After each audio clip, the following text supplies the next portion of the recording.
Welcome in to the All-NBA podcast presented by FanDuel. America's #1 sportsbook. Get started with your $150 bonus bet when you win your first $5 bet at FanDuel.com/AllNBA. I am Marc Campbell filling in for Adam Mares, knocking off the rust here. I'm joined by Tim Legler. Tim, how we doing today? What's up, Mark? Great, man. Great. Just another one of your run-of-the-mill, average, no drama filled night, I guess, in the NBA playoffs, right? This has been one of the strangest starts to a round that I've ever seen, particularly with these higher seeds that have had a very difficult time holding on to leads in the fourth quarter at home. And as a result, you've got 5 consecutive road wins here to start the second round across the league. First time ever, Yeah. man. We're getting blessed by the basketball gods with just incredible basketball, and it's setting us up for these fun, dramatic series that have twists and turns, and there's nothing better. Between Haliburton and Gordon and Brunson, we've been treated to just such beautiful play at the end of games where guys have stepped up and really just put their individual excellence just out there, where you just see how talented these guys are in these one-off situations when they're on an island. It's incredible stuff, man. No, there's no question about it, man. It's these losses for these teams have all come in a variety of ways, but for me, it's a very similar theme. It's lack of execution of some of the basic things that you need to do to secure wins, and these wins are so precious. Mark, you're talking about a race to 4, and we all know that. I think seedings a lot of times now in the NBA playoffs are a little bit misleading because the regular season looks so different. So many games missed, and teams now, I think, sometimes are lower seeds than they probably would have been if they had everybody. And so you get sucked into this belief, it's a 2-7, it's a 3-6, and you think there's some big discrepancy, and there really isn't. The margin for error is small. Each of these games is precious. If you get one in your hands and you see the finish line in front of you, you've got to make sure you don't contribute to your demise. Now, look, some nights guys make tough shots and teams make runs and look, you played great defense and they still score, or you got great shots when you had to have it and you don't get one to go that would have extended the lead or whatever. And that's not what I'm talking about here. I'm talking about just mistakes that you are making that are really self-inflicted in a lot of ways that have contributed to these losses. I think across the board, I could probably say it about each and every one of those teams that lost at home here over the last 72 hours. Yeah, you can't beat yourself, especially in any game, but especially in these. You can't beat yourself. You can't let them slip away. And so we can get into probably like one of the weirder ways I've seen a team beat themselves. The Cleveland Cavaliers gave off 5 points off missed free throws in the last minute of the game. They go down 120-119. Haliburton hits an absolute dagger to end it. I mean, that's the second game winner in these playoffs in 3 games. He hits an absolute dagger. But the fact that they couldn't secure defensive rebounds on free throw box outs with a 7-point lead with a minute to go, they beat themselves there. What was the biggest thing you took away from that game other than those 2 huge marquee plays? Yeah, I mean, I think really you pick it up with 48 seconds to go. Mitchell had just made 2 free throws. You're up 7. Feeling pretty good, right? Up 7. Even shorthanded, even without those 3 guys playing, man, somehow, some way, through a monster game by Donovan Mitchell, you put yourself in position to close it out. 7-point lead, 48 seconds to go. Siakam gets fouled. That's really where it starts, this chain of events, bizarre chain of events for the Cavaliers. Now, the first play is the tip dunk by Nesmith. What goes into that? Like, how does that happen? So I was doing an interview before we started our show today, talking about when I played in the league. And I know, like, I was always like out there at the 3-point line boxing out, for my team, if the other team was shooting a free throw, like Mhm. I was very much in that same spot that Donovan Mitchell was in, standing there next to a guy. Now you got to interpret who that guy is, right? So I would look at the guy and be Yeah. like, is this a guy that looks like he's an Yeah. athlete that wants to get in He's the going or starter's going. box? Yeah. Or is it a guy that is not going in there? Like Yeah, if yeah, you're standing out there and that's like Ben Shepherd or that's TJ McConnell, like they're not going. That's Obi yeah. Toppin. If that's Neesmith, good chance they are in that situation. So that's first. You got to be aware of that. Donovan Mitchell looked like he was caught off guard by Neesmith sprinting in. Now he timed it absolutely perfectly, and it's so rare to see that exact play, a tip dunk off a missed free throw. It's happened, and but it's very rare Yeah. because a lot of things have to go right. Number one, you can't get impeded on your run at all. So if there's any traffic in the paint, Neesmith's not getting there. He can't jump. So he had a Mhm. free runway. The ball has to kick off exactly where it does to give you a chance to go over the front of the rim and put it back in. If it kicks to the right or the left, you're not getting the ball. So much has to happen, but it starts with the guy standing next to him, which is Donovan Mitchell. You've got to make sure he does not get out of the starter's blocks before you, and you physically have to ride his hip. From the time he takes his first step, you're going to negate his ability to jump if you're Yeah. just on his hip, riding him into the lane. That's not what happened. He broke free. Mitchell's now trailing him as Neesmith goes in there. And again, the rest of it all lined up. Okoro was pinching down on Miles Turner with Jared Allen. So he didn't even go into the lane. He stayed outside the lane Yeah. to get into like the rib cage of Miles Turner to try to prevent a tip out. The other side of the floor was Strus and Haliburton. So Strus is in good position to make that box out. And then you had Nembhard and Ty Jerome on the other side at the three-point line. Nembhard also crashed. Ty Jerome ran right with them. When you add it all up, there was one guy that did not get his progress impeded in any way, and it was Neesmith. Yeah. So it starts there, man. That's an enormous play. Gets the dunk, no time off the clock. You've cut it to 5. Mitchell gets hurt on the play, and now it sets up the next chain of events. So just, I guess kind of your thoughts on what I just broke down there on that free throw and how that's possible. Because a lot of people probably that are Cavs fans can't believe still that actually happened. Yeah, I think one line to me stands out in almost every single positive or negative basketball play. Like you got to do your work early.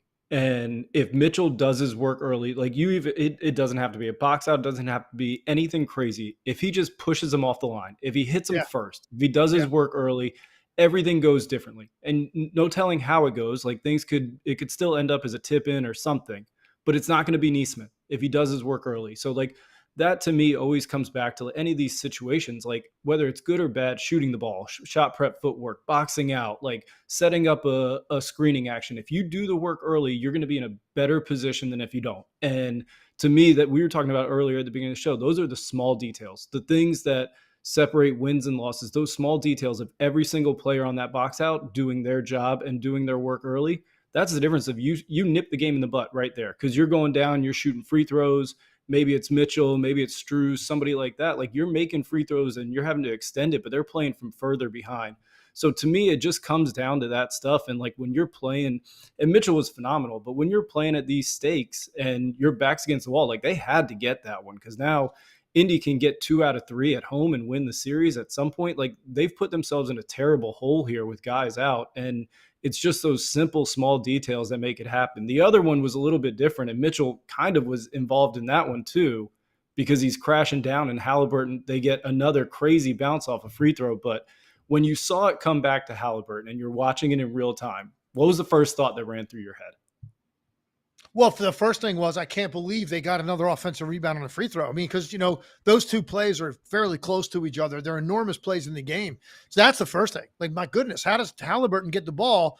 And, of course, they played it out before you had a chance to see the replay. And I'm trying to figure out what exactly happened there is interesting because Mitchell was down on the lane on this one. Mm-hmm. He was pinching on Turner. But he went into the lane and under the rim to such an extent, the ball was now going to come over his head. Like balls aren't rebounded right under the rim. They're rebounded 3-4 feet back from the rim to the side of the rim. I mean, that's just a basic box out drill you teach at middle school age when you're doing a box out drill, you don't run to under the rim because that's not where the ball ends up. If it's a missed shot, the ball's kicking out. So Mitchell actually overran it. He came into the lane and was so far under the rim, took himself out of it. The other two guys had pretty good inside position. And then the two guys at the 3-point line actually did their job on that one. They didn't let those free runs take place. And if you freeze it at exactly the time I'm saying, the ball's sort of in flight on the way to the rim. Both Cavs guys have inside position. Mitchell, the third guy, has run in. He's basically right under the rim. The two Cavs at the 3-point line, they're making contact with those two guys.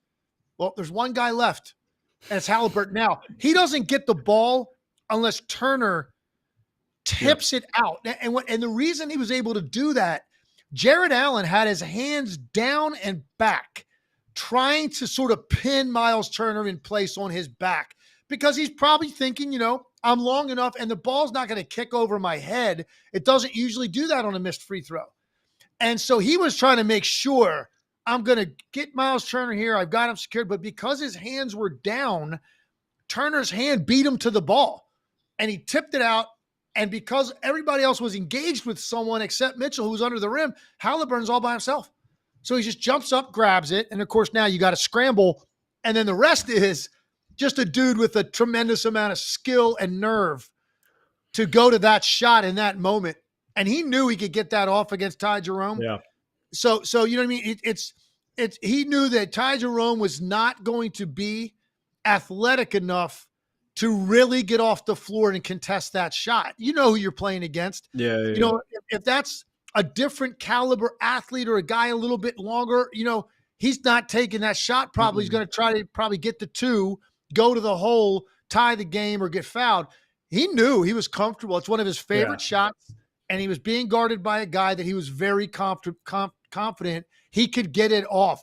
Even if it looks contested, if the ball handler shooter is in a really good place because of who they're going up and over, it's amazing that the contest doesn't matter at that point. Like, in your head, I'm getting this shot off and I'm very confident I can get it off with, plenty to spare. And he did, man. And he knocked it down. He went for the kill and he pulled it off. And then of course, Cavs, they're caught without a timeout. They can't do anything and he inbounded and heave it up from 3-quarter court. Yeah, he hit him with the Sam Cassell at the end. The Sam Cassell was unbelievable on the way back. Unbelievable. I mean, he's got moxie, man. Like, he really does. And you're right. He set it up, and not to jump on your Boston uncontested, contested, but you're absolutely right. When it comes to shooting, especially in the NBA, but any level, if you're shooting in rhythm and on balance, it doesn't really matter so much where the contest is. The contest could be 10 feet away, but if you're shooting off balance and it's rushed, it's not the same as if you're shooting great shot prep footwork, rhythm and balance, driving in. And you're totally correct. He set up Jerome. He knew he wanted to get to that shot. He didn't take the angle straight there to start with. He didn't take it there. He took it downhill a little bit. He had Jerome react, and then he set up this step back to put himself in rhythm and on balance. Great footwork. It was just phenomenal. The Cavs did waste away a special Mitchell game. And yes, Mitchell was involved in these two at the end of the game, but it wasn't totally on him the whole way. He was special going downhill from start to finish. What does this mean to lose this one? To let this one drop, to go down 0-2 going to Indiana? Does it just take the wind completely out of their sails? Is this series over? I don't think they can win the series now. So that's what it did to them. Because look, you're already going into the game. You think, and let's not be remiss here in stating what they were missing. You're missing an all-star point guard. You're missing the defensive player of the year and a guy that's an all-star himself in Evan Mobley. And you're missing a guy that's going to get votes for sixth man of the year and is one of the top perimeter defenders in the league, DeAndre Hunter. You're missing 3 of your best 5 players. Yeah. So let's not just gloss over that. It's almost impossible for any team to overcome that. In a playoff game against a team that's healthy, that's playing great, that's really good offensively, that's just too much to miss. But yet here they were, and they did it, and they put themselves in position up 7 inside of a minute. Right? Close it out. Now, I don't know the status of all these guys and when they're coming back. I haven't looked that far ahead. But you get out of there with a split. Considering the condition that your team is in, You think, okay, it's another 48 hours of rest for these guys, whatever it may be. We're in this series. We just got to go get a split ourselves and get home court back and make it a best of 3 series. Now the math becomes, we got to win 4 out of 5. Probably got to win both games in Indiana. If not now, at some point, you're going to have to win 2 there. Yeah. And so, you know what I mean? So this is now the math becomes too much when you combine it with these guys being banged up. Yeah. If you get to even and you're banged up, you're still banged up. That's still a problem going forward. And Indiana's going to be great at home and their crowd's going to be crazy and their offense is humming even more there. But at least you're on equal footing. Even if you lost game 3, maybe by game 4, a couple of these guys are back. And now you're the number 1 seed in the Eastern Conference. Go get a road win. And you're at 2-2. All that math changes because of what happened in the last 48 seconds of that game. Yeah. Let me ask you this one, because I saw when Sacramento played Golden State earlier in the year, this really was grinding your gears. I saw Steph in college get this treatment, but Tyrese Haliburton is getting a little bit of this like anybody but you treatment. And they're doing it all over the place. And Nembhard and Turner really took advantage of it. I think the Pacers were incredibly smart where they put Haliburton when they knew they were getting this face guarding coverage. Like they put him on a first tag side on pick and rolls to widen out the angles to give Nembhard like more space to operate. But how do you feel about that in the playoffs? Because if these 7-second or these last minute goes different, like they come away with a win and maybe it works. But how do you feel about this coverage they're putting on them? Like, is this also in that same vein of the Curry coverage against Sacramento, or do you like this a little bit more? Listen, man, I think Indiana's you got a very difficult task because for number one, it's very hard to play Haliburton a certain way because, you know, Curry is one of those guys, he'll get denied the ball in the backcourt by teams. Like Houston's really good at it. Pick him up full court as soon as the ball goes through the net. Can't even get it into him. So you know what he does? Just goes up the court. Draymond handle it. Pacers don't really do that. Like Haliburton gets the ball damn near every time. If he's on the court, he's getting the outlet. Make or miss, he's finding a way. They're so good at hitting him. If he is overplayed in the backcourt, like moving up the floor. Yeah, he gets the run. And they did it right before the half, actually. And I thought it was like kind of a big play. It was a 14-point game. There was like 4 seconds left. Yeah, right? This was to end the third. To end the third quarter. That's what I cut meant. It from 17 to 14. Yeah. And it was exactly what I'm talking about. Like they're overplaying him in the backcourt, trying to take it away. And they're so good at like advancing it to someone else. And then Haliburton not messing around back there, trying to run and get it. He just sprints up the middle of the floor. And it's almost like a drill. It's a transition drill that you see teams do in practice, where it goes to the sideline first and then boom, right to the middle to the point guard streaking down the floor. And then he throws a cross-court pass to the opposite corner for a 3 at the buzzer. It's like a big play, and it took less than 4 seconds. Indiana's so good at that, man. This team is, I've been saying it all year. I said it last year. Like, they're really hard to guard. Now, they have some things you can attack on against them when they're on defense, but make no mistake, man, you better be buttoned up and ready to go against this team. And to your point, the more you want to overplay Haliburton and do certain things against him, they have other guys that can play. And the thing I love about their roster is that I feel like across the board, they're all really confident that Rick Carlisle's empowered them to go play and play smartly. And I'm going to let you have some rope here, man. I'm going to let you have some freedom offensively. But you got to prove to me you know what a good shot is. Prove that you know how to take care of the ball. Prove that you know how to put it on the floor for the sole purpose of collapsing the defense to make a play for somebody. Like, show me that, and I will let you have a lot of freedom to just go play basketball. And I feel like their whole roster is kind of like that. They're all having fun, and they all seem empowered. So this is not going to be an easy task, man. With Mobley, with Hunter, this is a tough task. Yeah. Without those guys, you can see how much more difficult it's going to be, particularly when they change venues to Indiana.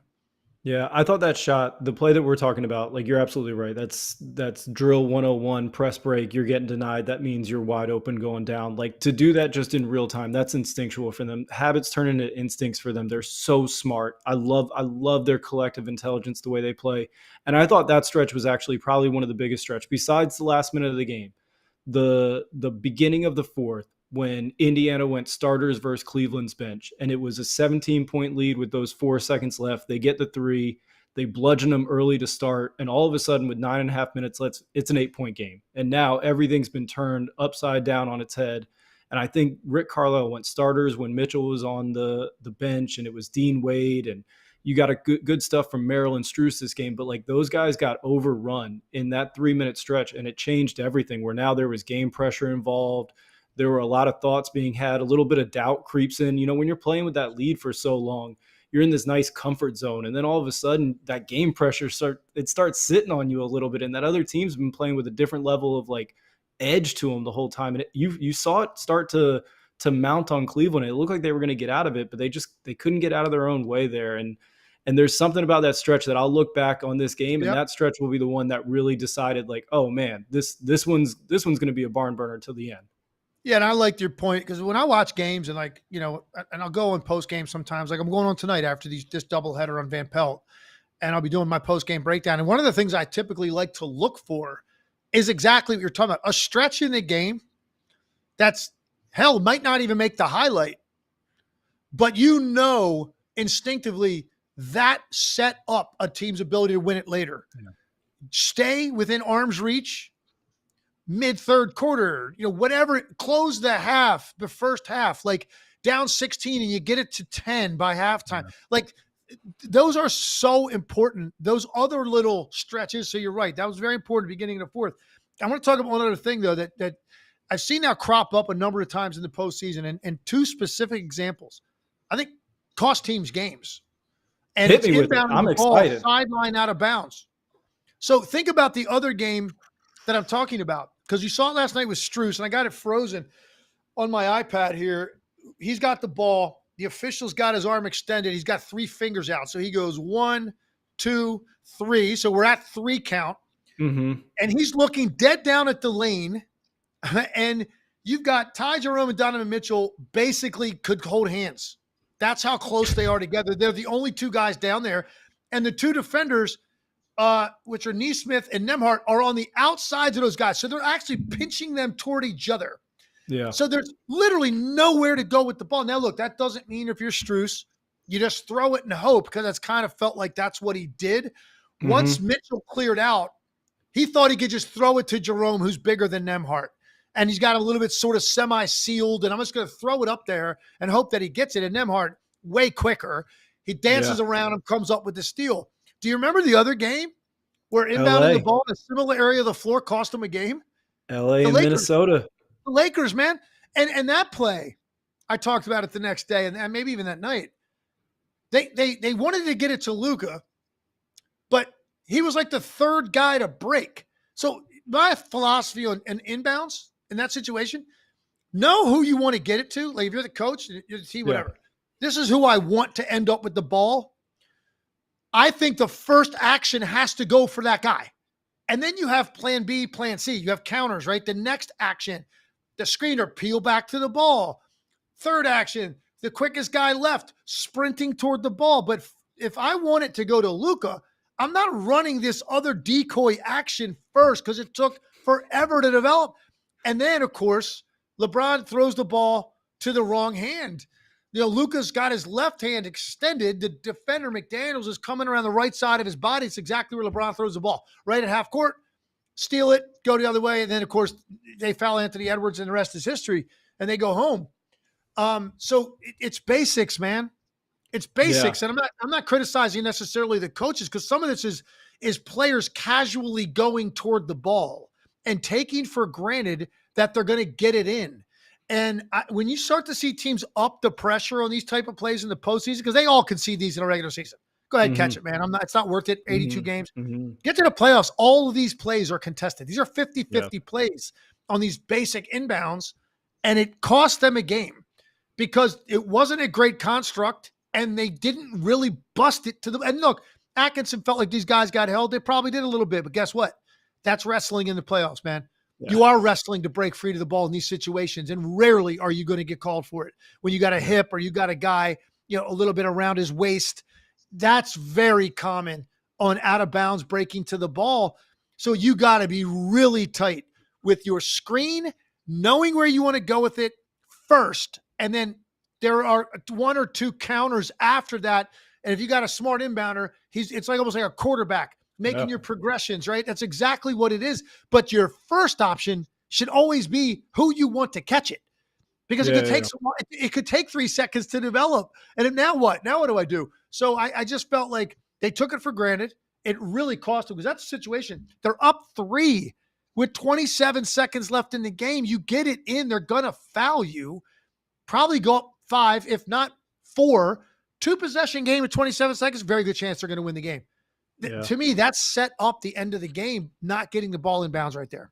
Yeah, so many little things just trickling down, going the Pacers' way here. But I think one of the big things is the Cavs gave it to them, but the Pacers took it as well. Like all those situations, the Pacers have to be doing absolutely everything right they know to be able to take advantage of those mistakes. If they're not doing the crashing, if they're not doing the ceiling on switches or anything like that, like they're not able to take advantage of these small mistakes. And so the teams that do the work early, that do everything right, they know every single possession, they're the ones that in the end of it, they grind out wins in these situations.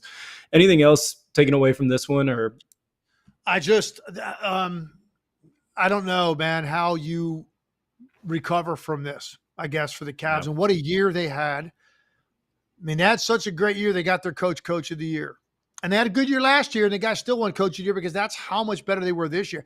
Think about it. At one point, they were lapping the field in the East. Now, that gap got closed later in the year because it didn't mean as much. And then eventually, once they weren't able to catch Oklahoma City, there's a couple more games there. So it ends up being respectable, the margin between them and the second-place team, Boston. That's not really what it was, man. They were so much better record-wise than everybody else in the East all year. And now you get to this moment, and injuries are playing a major part for them. So it's very unfortunate. It's an incredible stretch of bad luck with the injuries, particularly the Garland injury, man. As good as he is, as important as he is, and he's got a toe, and he's all relying on quickness. Yeah. I don't know what the status of these guys is going to be, but I do know this. I don't know. Maybe you have the data.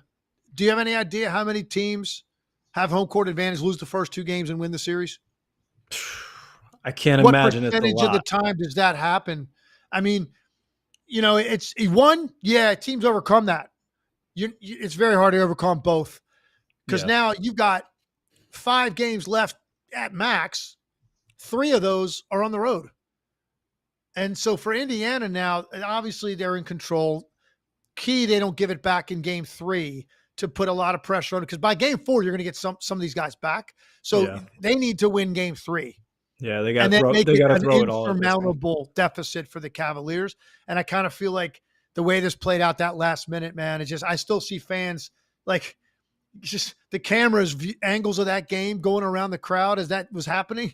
There's just shocked look on everybody's faces, much like what you saw in Oklahoma City when those guys, when they ended that game, the fans, the shock, the silence in the building. It's really unfortunate for the Cavs that they weren't able to manage this, but hey, give the Pacers all the credit in the world. They are red hot right now. They believe, and they're making the plays that have to be made when they have to be made. Absolutely. Well said. So when we get back, we're diving into Minnesota Golden State. We're going to hear a little bit from Adam, and I have a stat. I got the data for you. 7.3% of times the teams have come back and won in those situations. Only 34 times in the history of ever. So it's an uphill climb for the Cavs. As Lloyd Christmas would say, you're saying I've got a chance. There you go, baby. You're saying I got a chance. All right. Words from Adam. The NBA playoffs are underway, so there's no better time to be in the arena experiencing that playoff intensity in person. If you're trying to catch your team live this postseason, let us tell you about our friends at Vivid Seats. Vivid Seats is the best place to get your tickets for any live event.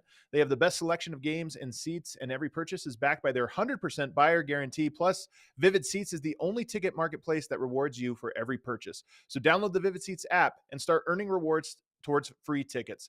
New Vivid Seats users who use the promo code ALLNBA30 will receive $30 off their first purchase of $300 or more. Once again, click the link in the description of the show, or go to vividseats.com or download the Vivid Seats app and use the promo code ALLNBA30 for $30 off your first purchase of $300 or more. When it comes to playoff basketball, being there is all that matters. So experience it with Vivid Seats. Also, I want to tell you guys about FanDuel. Probably could have made a pretty penny betting on the Nuggets there to start the fourth quarter. I'm guessing the odds were incredible. FanDuel is the best place to find all of your favorite player props, and now you can make this smart play with new performance trends. Want to see if a guy's hitting that over consistently? Or maybe they've been flirting with a potential triple-double? Get the latest stats right inside the app and see who's been heating up. And once the game starts, that's when things get interesting. You can combine live prop bets into a same-game parlay for a chance to win big. If you don't already have FanDuel, it's not too late to get in on the action. Get started with $200 in bonus bets if your first $5 bet wins. So just visit FanDuel.com/AllNBA to join today. Make every moment more with FanDuel, an official sports partner of the NBA. Must be 21 or older and present in select states, or 18 plus and present in DC. First online real money wager only. $5 first deposit required. Bonus issued as non-withdrawable bonus bets, which expire 7 days after receipt. Restrictions apply. See terms at sportsbook.fanduel.com. And if you have a gambling problem, call 1-800-GAMBLER or visit FanDuel.com/RG. Welcome back. Thanks for the words, Adam. FanDuel, Vivid Seats, everything you need. All right, heading over to Minnesota. An absolutely abysmal performance offensively from the Wolves. Not that they didn't have help. The Warriors had plenty of defense going their way, but a 99-88 win to open the series for the Warriors. Just as the basketball gods have giveth of incredible finishes, they're also trying to take some stuff away from us, legs. They're trying to take Steph Curry from us on this magical run. It's wrong. There needs to be something done about it. Somebody needs to file a grievance. Somebody go talk to the basketball gods. We need him back. 13 points, 13 minutes. He was sensational. He looked like he had some stuff going, but that's not the story. The story was the Golden State defense. 31 points in the first half for Minnesota, 88 for total for the game. They absolutely locked up the Timberwolves. What was your biggest takeaway from this game? Yeah, well, let's start with the Steph situation, man. You're right, because he came out, and look, they just played a 7-game series, and they ended on Sunday. They got to turn right back around and play this team that's there waiting for them, fresh, playing great defensively, represent big challenges. And Steph comes out, and I swear it looked like he had more freedom of movement and just like bounce and sharpness to his game in the first 13 minutes than he did in the Houston series because of the way he was defended in that series. So I'm thinking to myself, oh man, he's getting cooking here early. Mm-hmm. This could be a monster Steph game and a monster Steph series the way he looked early in that game. Because here's the thing, the defenders on him are different. They're a very good defensive team. They're very good individual defenders from Minnesota, but it's just different the way they approach it than the guys he was seeing in Houston that absolutely physically mauled him on the top side, fought over those screens, held, grabbed. They were quick enough, like Amen Thompson, athletic enough to get around the screen without letting Curry touch the ball. Jaden McDaniels is a great defender. He's really long, but it takes him a little bit more to get over screens. So he's not going to hold Curry as much as Curry was held by Dylan Brooks and Amen Thompson and Tari Eason and Van Vliet. You can go back at any point in that series and freeze the picture, take a screenshot, and he's being held by someone. I felt like he was running around a little bit. He was loose. And I'm going, wow, they were ready for him. They've been waiting on Golden State. And he still did that. So, I mean, I think he might have been in for a special night and maybe a special series. And now, unfortunately, we got to wait and see. The latest that was reported today, minimum of a week. No one's more upset than me because I want to watch him play, and I'm calling 2 games out there. I'm calling games 3 and 4 in San Francisco on Saturday and Monday, and we're not going to get Steph Curry. But Golden State, give them credit, man. They found a way to get that win despite it because they controlled the game. They needed to get out of there with a win despite losing Curry because they had a huge lead. You could not have let that lead completely disappear and lose that game knowing you're going forward without Curry. Still going to be very difficult sledding without Curry, but now at least you got one in your pocket. So they showed a lot of toughness down the stretch of that game, made just enough shots to win it. And as you said at the beginning, Minnesota had just an abysmal night offensively. Yeah. I think one thing you mentioned on the screens that was just early on, it was so obvious. Yes, McDaniel struggles more than the Houston guys, but the secondary defender, like there was never a time in that Houston series where the screeners defender, the secondary defender wasn't up to touch, wasn't just like living and dying on every breath of like making sure when he catches it, like they're there or not letting him catch it.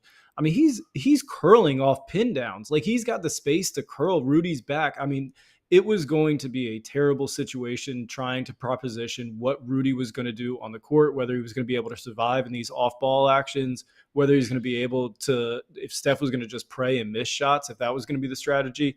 But nonetheless, their strategy was to let Draymond shoot, and getting out of there with that win was huge. Because anytime you get 4 threes from Draymond, especially early in the game, that big cushion, they were going to give him whatever he wanted. That was a big boost to them. Jimmy made a few. He had the desperation bank in at the third quarter. They outscored them 39 points from the 3-point line, 18-5. And like you get that type of bump, you gotta get out with one. You gotta steal one, and maybe they can get one in Golden State. So that to me was a huge takeaway. And then Buddy Hield's doing his best Klay Thompson light impersonation. I mean, he really fits glove to hand with that system. He's one of those guys that knows exactly what he's good at. And if he's not counted on to be a main contributor, and it's just, icing on the cake when he gives it to you, man, is he really good, because he can fill it up. Here's what's crazy to me about Buddy Hield. Like he's taken some criticism this year in Golden State. He had an incredible start. Probably the hottest start of his career the first month of the season. Lighting it up, averaging over 20 points a game, shooting over 50% from the 3-point line on a high volume. Looked like exactly what the Warriors needed. He clearly loved playing in the style because he does like to run. He's very active with his running. If you're willing to run in that system, you're going to get looks. And he loves to run. He's highly conditioned. But second half of the year, it was rough, man. I mean, he went a 2-month stretch shooting 30% from the 3-point line in the regular season. And I don't know that they ever completely lost faith in him or gave up on it, because he was still getting minutes. But they fluctuated. And just go back to the Houston series. So he had 4 games in that series where he shot 3 for 8, 5 for 18 total, for a total of 11 points in 4 games in the Houston series. Hit me with the other 3. Points, 4 games. The other 3, well, 2 of them, he was 15 and 17 in the middle of the series. And then, of course, after an 0 for 4 game 6 in which he did not score, you would expect a 33-point game in a game 7 on the road in a hostile environment when Steph was kind of bottled up. Of course you'd expect that. And then he follows it up with this. And he didn't shoot great, 7 for 19. But the timing of some of his shots in the second half, and particularly the last 10 minutes of the game, when they were desperate to get a couple of baskets, when that lead went from 22 to 10, and the place was rocking, and Ant was getting to the rim all of a sudden, and Gobert was throwing everybody around. And you're like, wow, there's too much time left. Like Golden State is not going to have enough juice to finish this game. Buddy Hield hit a corner 3, and then he hit another 3, 2-3 possessions later. And once it got back to 14, everybody, it was almost like Steve Kerr for the first time kind of looked like, all right, we're going to win this game. Because I think he was really nervous. Steph's out. They're catching up. Ant's starting to get going. What are we going to do? Please, someone score. Butler had a couple of buckets in that stretch, but I thought it was the 2 threes that Hield hit in the last 8 minutes of the game that really stemmed the momentum and like stopped Minnesota in their tracks just for a second. And it was enough. It bought them a couple minutes of still having a double-digit lead. Yeah. And eventually they were able to hold on. Big-time gut check win for them. Their defense was amazing. It's been amazing for 2.5 months. But I didn't know where they were going to find points to hold Minnesota off. Hield and Butler were the main 2 guys that answered that. Yeah, he had the one on Randall at the top of the key. He had some great movement, faking going to the screen. He does a great job, you're right, of being conditioned, setting up cuts, like winning early. So he had that one, the one going to the corner that you were talking about. Pat Spencer sent an incredible screen. He was going out to the corner, saw Buddy was coming, was like, whoa, this probably shouldn't be my shot. Let me go ahead and screen Buddy's guy and let him take this one. That was a huge one as well. And I think he had a screen on Jimmy Butler. They run this slob action where it's usually Curry in this situation. And once Buddy gets it going, or Curry's not, I mean, Buddy's not as scary as Curry. He's quite scary, but not as scary. But when you're a great shooter and you got it going, like, you set back screens, it's wide open layups. And so I thought they did a great job of putting him into that situation. Butler got a dunk there. But to me, you said it best. Like, for a time, they were sitting there, Minnesota was sitting there, and they were like, who are we going to play? And I think they came out of this series and you can correct me if I'm wrong, but this is what it looked like to me. They had just played a team that had a very specific defensive approach. We're going to try to show bodies. You're going to be in ISO actions. We're going to let you sit there. We want to make it a complicated puzzle for you to try to solve. And Golden State said, F all that. We're getting up in your grill. We're going to make it incredibly difficult to dribble. We're going to not let you think about what reads are coming because you're going to be so concerned with dribbling the ball and not losing it. And we're just going to punk you. And it felt like that's what they did to Minnesota. And Minnesota was not prepared for the speed, for the intensity, for the ferocity of their switches and ball pressure. And it felt like it really got to them early on and kind of precipitated throughout the game. Yeah, I agree. Look, when Golden State is playing, with a lot of intensity defensively, their speed is what differentiates them. It's very similar to Oklahoma City. Oklahoma City's longer on the backside, but on the perimeter, that's what it looks like. There's no space when guys catch the ball. They're very good at playing driving lanes, getting off of their guy to beat a chest in front of a driver. I mean, how many guys on that team are willing to take charges? Podziemski, top of the list, and Draymond. I mean, those two guys are always in the way of penetration. So they don't leave each other out to hang. They're very fast. They're switchable, a lot of those guys on the perimeter. And I just thought that Minnesota at no point looked like they had any rhythm. And obviously Anthony Edwards didn't have any in the first half. He, no made field goals. So you look at Anthony Edwards, you're like, his coach calls him out after the game. And it was interesting because you don't hear that. You just don't hear that in modern basketball. Mm-hmm. And he did. And he was very specific about it. He thought he didn't show leadership. Like, you're the guy. You have to lead it. And I know that Chris Finch is not talking about you got to shoot great every night. Obviously, he knows better than that. That's not going to happen. He wasn't talking about that. He was talking about an energy and a vibe about himself as the guy that's first out of the tunnel that everybody's running behind on his team. He was talking about that. And when Anthony Edwards was asked about it, I thought this was interesting. He didn't say, because he was told about Chris Finch's comments, he didn't say, yeah, man, he's right. I got to be better. My energy wasn't where it needed to be. Watch me in game 2. Watch. He goes, yeah, no, I don't necessarily agree with that. I played great defense. I just didn't have anything going offensively. He told me a little bit like, wow, okay. First of all, that probably means he was a little bit irritated by that comment by Chris Finch. And he clearly didn't understand maybe what Chris Finch was even like alluding to, because he said, I didn't see that in myself. So I think that's an interesting dynamic here going forward a little bit, because you don't hear coaches call out specific players by name for stuff like that at a post-game press conference. You just don't hear that. And it wasn't like he ducked it. He said, what are his first words? Well, it's got to start with Ant. Got to start with Ant. I just didn't think the energy was good enough, and he's our leader. And I just found it fascinating. By the way, so I don't have a problem with it. It's called coaching. And sometimes great players need to be challenged in that way. It's just rare. You don't see it. And I'm curious to see Anthony Edwards' response in game 2. I have a feeling he's going to be sensational. Yeah, he was getting downhill, and especially in the second half, it stood out to me where he was starting to get downhill. He was starting to get a rhythm of what they were doing.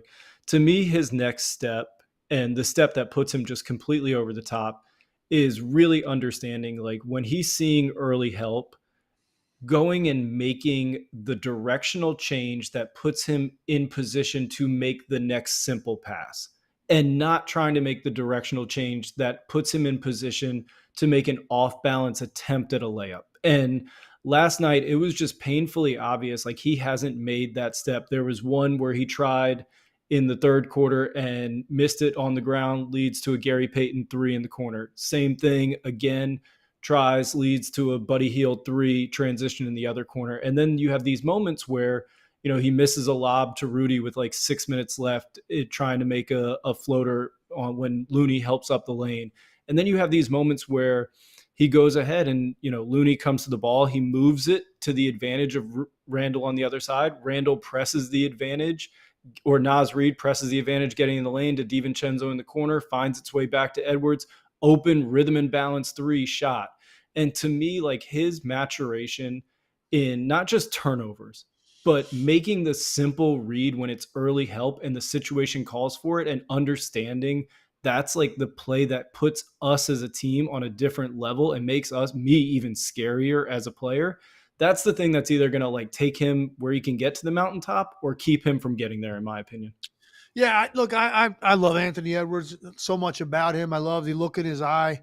He's got it. I think he's got the it factor in terms of wanting it. He wants to be great. I think he's a grinder. He's a worker. I like how demonstrative he is in his answers. Mm-hmm. He's not a cliche guy. He gives you something when you ask him a question. I like that about him.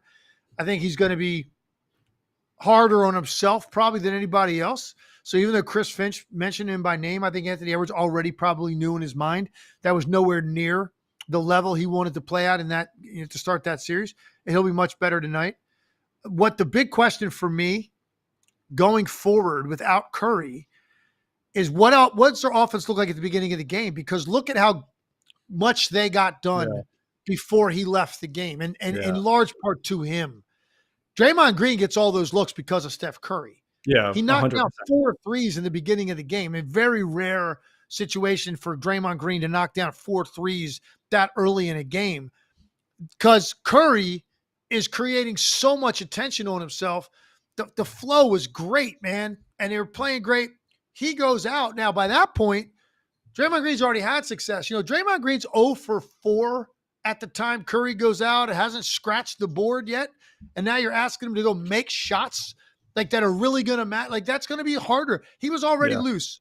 The team was loose. And now that's not what we're talking about here. It's a different preparation without Curry on the floor, and how hard Minnesota can make it for Golden State and force the ball to other guys to make plays off the dribble. That's what I'm looking for more than anything in game 2. I know Anthony Edwards is going to bounce back. There's no doubt in my mind. He's going to, now look, he might not have a great shooting night. He's going to look different. He's going to look different, especially in the first half. You just know he is. What I don't know is, what is Golden State's offense going to look like? I think their defense will be very, very good. This is probably going to be a lower scoring series, particularly now without Curry these next few games.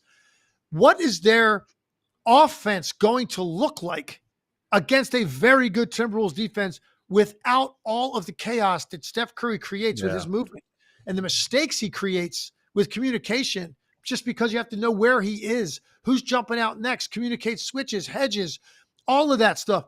You don't have to worry about that as much at all without Curry. So now everything for all these other guys becomes tougher. Curious to see if, let's say he's out 3 or 4 games. Can Jimmy Butler have a couple of 30-plus point games in him? Because that's what it's going to take. I don't think they can win unless Butler has big scoring. It's like he likes to feel the game. I don't think he can feel the game now. He's got to come out and be a star offensive player. And that's not really the way he likes to operate. He picks his spots a little bit more. If he does that, they're going to have a hard time winning before Curry comes back, I think. So I'm really curious to see their offense without him, and particularly Jimmy Butler's approach at the start of the game. Yeah, you're right. Curry's a gravitational force like no player we've ever seen when he doesn't have the ball. So it will be interesting. They'll be completely different. One thing I loved before we move on, and like it will be something we'll see as the series goes on, but like shout out Jonathan Kuminga. Like, he had 2 huge buckets there. He had a cut on a Draymond baseline drive and a help the helper. He had a corner drift 3. Like, they're going to need something from him. So him getting a little bit of pop back, him getting a little bit of like, hey, you know what? Like, I'm here. I need this. So I'm curious to see, because this is a moment for him. Like, he's in that place where money is a real thing, and money's on the line for him. So like, if he shows up right now in these moments, like, it's going to be a huge deal, and it's going to really matter for him and the Warriors. I agree. And I think I give him credit because, he's not happy. He's obviously mentally probably difficult for him to stay engaged. You look at the Houston series, he had 4 DNPs. He played 50 minutes total in that series. And he was an important player for them in the regular season. Now this is your role, and you're wrapping your head around that for a young player. Seeing other young guys on some of these teams like thrive and start and do things, and he's sitting over there collecting dust. And yet now here you go, Curry's out. We need you. And he produced a couple of baskets, and it's enough in that circumstance. That was enough. Now I'm curious to see, you're going to have to expand his minutes, I'm guessing, without Curry. You can't just give everybody else more that's been in the rotation. I don't think. I think Kuminga, because of his scoring ability and his just athleticism and making stuff happen out of nowhere, I think he's going to get more minutes here going forward in these next few games. And we'll see like how ready he is for that and the impact he has, because I'm sure he wasn't in a good place mentally when his name was called last night. No, it's like Optimus Prime would always say. Do you know Optimus Prime? You know him? Yeah. He says, fate rarely calls upon us at a moment of our choosing. This is Kuminga's moment. You don't get to choose when it comes. It's time to kick that door down, buddy. All right, here we go. Two big game twos coming up. Road teams stole these. Vegas, our friends out in the desert, have both of the home teams here favored by double digits, 10.5 points for each team, Oklahoma City and Boston. We're going to start with whoever you think has a better chance of making this a blowout. Is Oklahoma City or is Boston going to make this an absolute blowout? Where are we going first, East Coast or Middle America? I don't know. I think both of them have an equal chance at double-digit wins. I just expect both of them to get wins. How that plays out, I don't know. Boston, obviously, the way they played the other night, 63s, 37 threes after halftime. 19 out of 20 shots were threes in it, third quarter. But they were uncontested. Whatever metric you want to use, let's use it, because they shattered records with what they were doing. And my point all day, as everybody knows, I've been kind of hard on them, is they're too good to play that way. Yeah. To that extent. I'm not saying change your identity, man. Let's pound the ball inside and take 33s like the Nuggets do. No, I'm not saying that. They're going to take 40 plus every night. I get that. What I didn't understand was there is time and score component to the playoffs, and you're up 20. Why are you taking shots 5, 6, 7 seconds into the clock that are decent looks, not naked, like decent looks from guys like Drew Holiday and Al Horford. And, of course, Tatum took a bunch off the dribble in a row, but it's like, what's the rush? Slow down. Just slow down. If you make the Knicks guard you, put Brunson and Towns in a pick and roll, you're going to get all kinds of stuff downhill to collapse, kick out, take the same three later in the clock, maybe a little bit more on balance. Once the defense is scrambled, higher percentage shots, and you're also eating up some game clock. But they had no regard for any of that. Nope, we're going to first guy that gets a crack of daylight, let it fly. And we're going to do it every trip. And that was my problem. I just like, they're too good. Yeah. They're too versatile to play that way. This one trick pony offense to that extent, because I don't think it's every night. I'm just talking about that game. And as I already said, it's a race to 4 wins. This was a precious thing you had in your hands, and you contributed to it. Knicks were great late, made shots, Brunson, Anunoby, particularly Bridges. Those guys came up big. Let's not discredit that. Yeah. But come on, man. Anybody that's going to sit here and tell me the Celtics didn't absolutely open the door for all that to happen with their refusal to move the ball at all, then I'm sorry. I'm going to have a disagreement with you. So that was my big problem with the Celtics. I think you're going to see a different approach. They'll still shoot 40 plus tonight, guarantee you. But I bet you there's more that come after the ball has touched the paint. Yeah, and that's when they're damn near unguardable, because they didn't do much of that in the second half of the game. It was all beyond the 3-point line, the whole possession. I think that you'll see a different approach. They'll still take their share, but I think the shots will be better overall, and I think they'll have a better balance in their offense. And as a result, I think they will get a win and head to New York tied up at 1-1. Yeah, when they're opportunistic going downhill to score, I think that's when they're at their best. Sometimes they don't get there, right? They get a little stale, like you said, and that like just it just makes it not as potent because you take away this element of like, you know what, we can attack a little bit more outside and guard you a little bit closer. And when the threes go down, the whole point is like we can get downhill now easier. And sometimes they don't take that advantage as That's much as my we would point. like them. Yeah, yeah, That's yeah. my point. And Yeah. people, I'm sure people in Boston or, fans of the team or whatever it may be, maybe, disagree with me or Legler, live by the three, die by the three. That's who we are. Haven't you been watching? Yeah, I have been.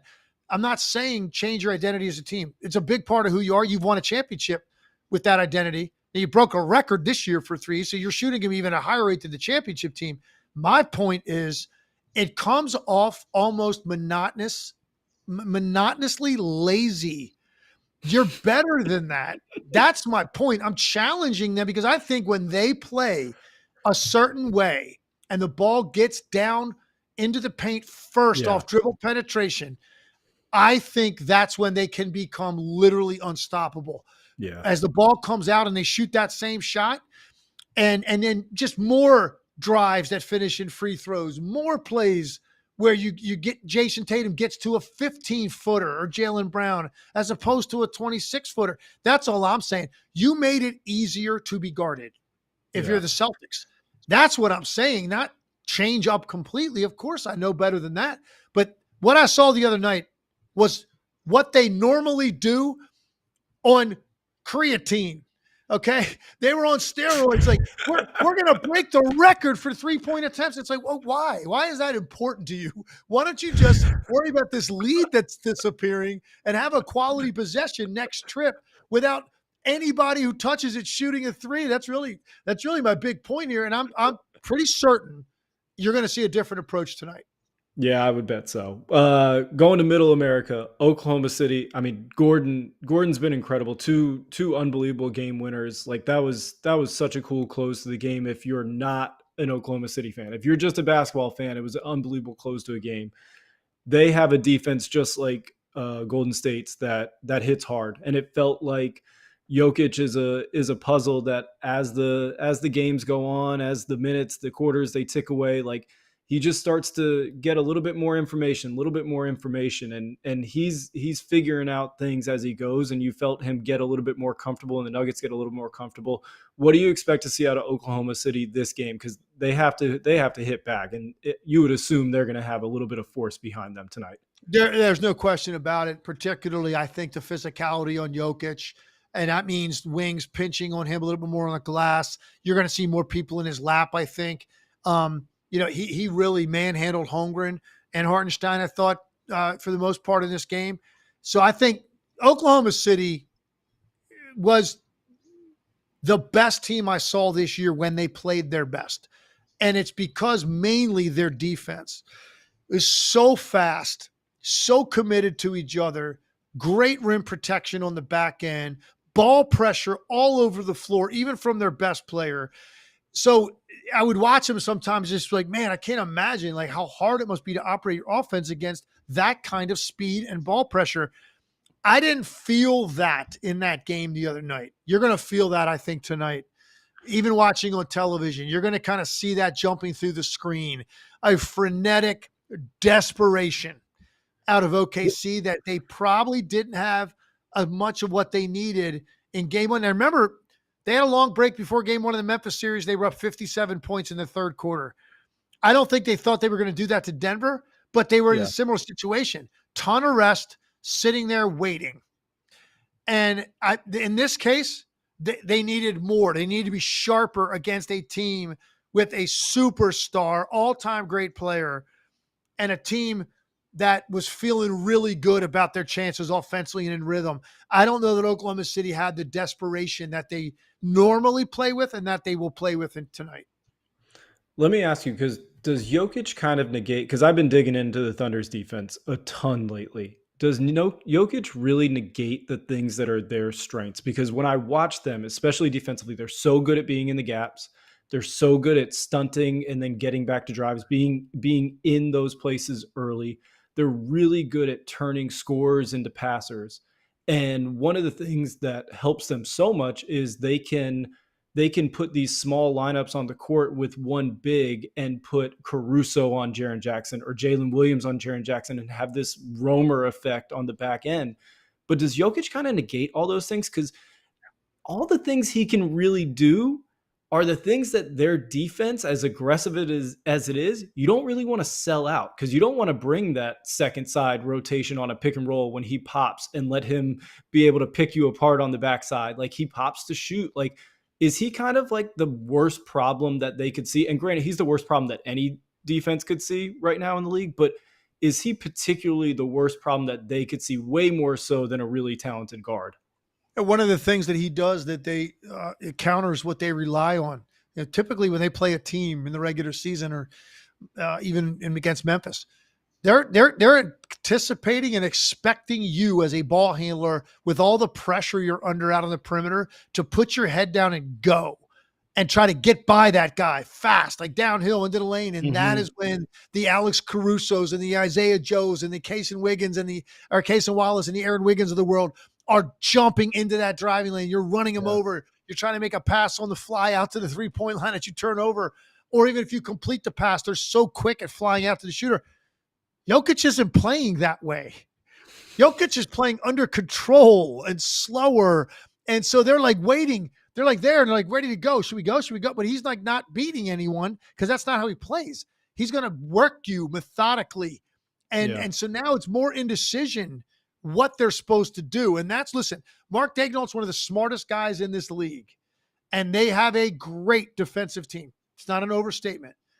I would expect with another full day off and then most of today, the film preparation and the game plan, they're going to have some stuff and some wrinkles, I think, for Jokic to deal with that he did not deal with in game one. And I think they're going to make sure the ball gets funneled and filtered to the guys they want to have it at the 3-point line more than they did in the first game. I think that is going to be the adjustment for the Thunder and realizing you're right. This is a different animal. It's a lot like Luka.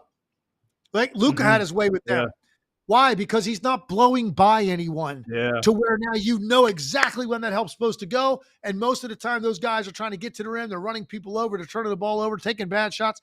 Luka's playing at his speed. Jokic plays at his speed. It's a different way that you have to deal with giving him traffic. And not that they weren't prepared. They know who the guy is. But now that they've seen it for one game, you'll see some adjustments tonight. Yeah, I'm interested to see the adjustments. I think one play stood out in particular, the Caruso steal in the first half where Jokic was getting in the post. Caruso stunted at him, faked the pass. Jokic was like, oh, he's coming to double through it. Caruso got a steal. And then there was one in the second half where Caruso tried to do the same thing. Jokic was driving from the nail, spin move, saw Caruso coming, wasn't bothered at all. Didn't fall for it, just hit a nice little turnaround. I think they're going to have to just throw stuff at him, consistently changing it up. It can't just be one thing that we're going to see him. And I can't wait to see kind of how that cat and mouse, that chess game plays out. I got a question for you here, finishing this up with this series. Is there anybody right now currently in the postseason that's playing that has the most pressure on them? Like, is there anyone more than Jalen Williams? Would you say Anthony Edwards right now because of what happened in game one? It's not like he was horrific. He had a bad first half. He still ended up with decent numbers. He just didn't shoot well. 14 rebounds, 23 points. Like, Jalen Williams is the co-star to Shea offensively. Like, they've got a nice team and they've got balance and they've got guys that all contribute. They've only got one other like big-time offensive player with the ball in his hands, and that is Jalen Williams, and he was 5 for 20. You didn't notice him in the game. So just looking around these four series, like Mitchell's kind of done his thing, put up big numbers, even though it was a losing effort. I think Jimmy Butler has answered the bell as that guy. You look at Indiana, they've had guys do it. I'm looking at the Minnesota series and this series. I'm saying, man, these are two guys, but particularly Jalen Williams, lot of scrutiny on him going into game two. He has to deliver, and he has to be up to what he is in the regular season, because he was not last year in the series that they lost to Dallas. He was significantly below his regular season performance in a 6-game series. This is only one game of this series, but he was 5 for 20. You didn't notice him. So I think Jalen Williams has to have a big night tonight to support Shai Gilgeous-Alexander and look like he did most nights in the regular season. And I'm confident he'll do that because I think he's that good of a player. I hear you. I have a different name, but we'll move on from that one because I know he's been your X Factor guy. So hopefully we see him bounce back. James, any super chats? Got a few of them for you today. Starting off, Flying Indigo. Which player did you immediately know was headed towards superstardom in the first playoff series? Ooh, I think for me, that's a tough question. I need more preparation for a question like that. I got to think about that one, man. I think there was a lot of guys that were probably like already on that place, that like plane when they got to their first series. So I think it's tough. I think it's probably more obvious that you see a guy be like, ooh, maybe his game doesn't translate to the playoffs, rather than you see like a guy that's on that track, keep going. To me, Tim Duncan's a guy that jumps out. Like Tim Duncan, like immediately you just knew, like, man, he was paired with Robinson in the beginning, but then it quickly became his team. You kind of knew right then. He won a championship in his first playoff run, too. Yeah, and he did, and he was like highly productive in doing that. Yeah. Look, the guy stayed in college, for 4 years, so that was helpful. Yeah, not bad. All right, who else we got, James? All right, we got one more. Let's see here. Get you out of the way. One more from Snowbuddy Simp. Favorite non-superstar star that was a playoff riser. Let's change that. Who's been a playoff riser this year? That's not a superstar or star that's so far in these playoffs? Anunoby. Ooh, that's a great name. Unless you consider him a star. I mean, I don't know that I consider him a star. Some nights he is, but I mean, I think they paid a lot. They paid a lot to get him. He was playing great, got hurt, came back, but I mean, he's upped it, and it really started when Brunson was out. Like what he did with his scoring numbers, man, I didn't think it was possible for OG Anunoby. And here he is the other night, kept it up again. I mean, to me, he has surprised me with his pop offensively. I thought he was a limited offensive player to, get 15, 16 a night, like his ceiling. He's proven he's better than that because he's shooting the three a lot better and he's putting it on the deck a lot better. So he's a guy that's opened my eyes a little bit. His ceiling's higher than I thought.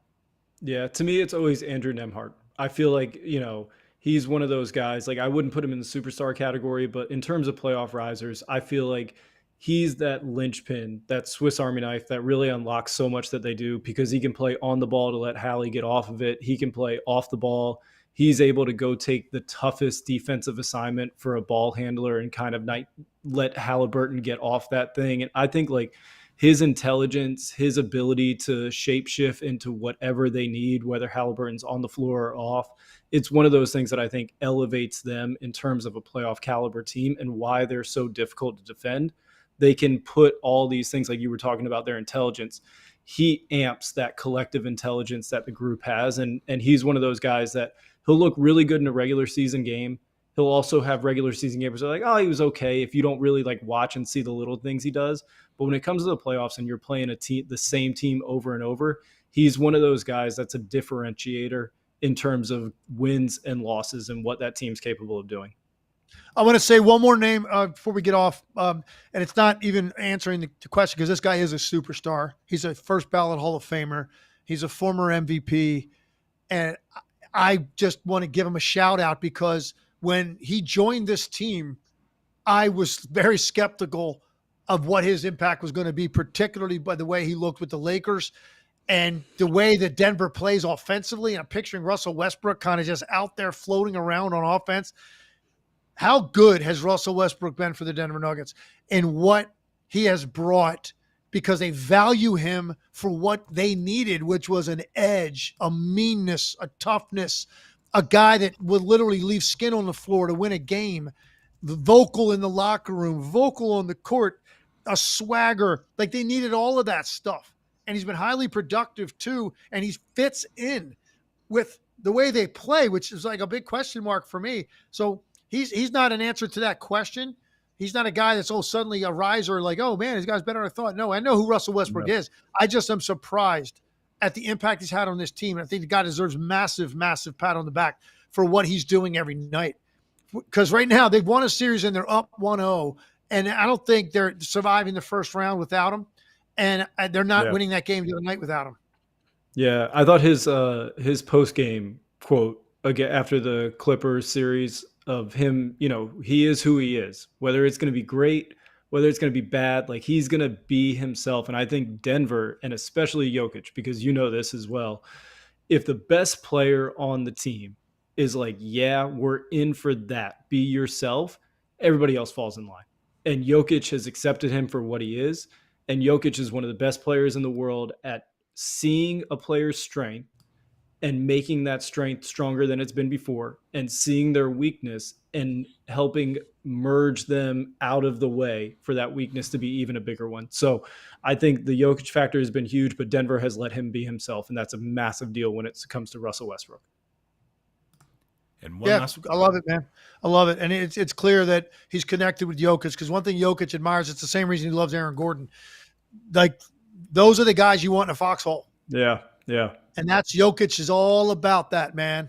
And that's why he has so much appreciation. He called Aaron Gordon the soul of the team. I think Westbrook is another guy you could probably define the same way. Yeah, absolutely. All right, James, last one. One last one to get us out on. Our boy Psycho Blue. Overrate that. Tyrese Haliburton embraces the way of basketball Cthulhu. The way of chaos. The old gods seethe and worry. Yeah. More of a statement, but you get it. Yeah. Shout out Hallie. He's been absolutely incredible the whole playoffs. I mean, he's one of those guys. You talk about playoff risers. I mean, he's a playoff riser. And it's not that he's not incredible in the regular season, but he takes it to a different place in the playoffs because he's just such an incredibly hard problem to stop, because he can score, he can pass, and the way that he plays empowers everybody the same way Jokic does. It empowers everybody to follow his lead, and the ball pops, and that leads to great stuff for them. Yeah, I just give him credit because of what happened with him with Team USA coming out of the summer. That had to be tough. He was the odd man out. That I don't care who you are, what the experience is, or even winning a gold medal. You're an NBA player, you're an all-star. Like, that's a tough thing to swallow. Came into the season, I think was a little up and down the first half of the season, hit his stride, been great ever since. And he just this poll, with his colleagues saying that they think he's the most underrated player, I disagree with it. I don't think he is. I'm sorry, overrated. I don't think he is overrated. I think he's the engine for that team, and I think their offense has got them headed toward and on the brink of going to back-to-back conference finals, and in large part because of the engine that he provides to that offense. I love it, man. Absolutely.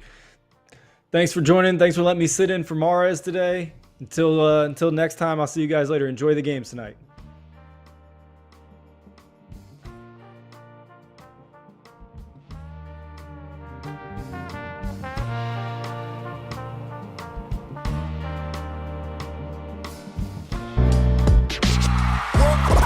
We all silly like the mayor.